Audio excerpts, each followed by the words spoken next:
হইলাম রোহিঙ্গা জাতি আর আয়ার কান্দে সরবাতি আরা হইলাম রোহিঙ্গা জাতি আর আয়ার কান্দে সরবাতি হাজার বছর হইতে লতি আর আয়ার কান্দে সরবাতি হাজার বছর হইতে লতি আর আয়ার কান্দে সরবাতি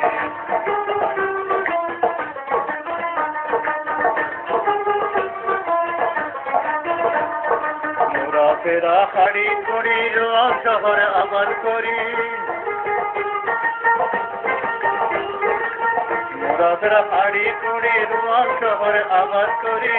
আর বিলম করো বাড়ি কেন সরকারি মোরা ফেরা হাড়ি করি রোয়া শহর আবার করি মোরা ফেরা হাড়ি কুড়ি রোয়া শহর আবাদ করি আর বিলম করো বাড়ি কেন যাইম দেশ সরকারি আর বিলম করো বাড়ি কেন যাইম দেশ সরকারি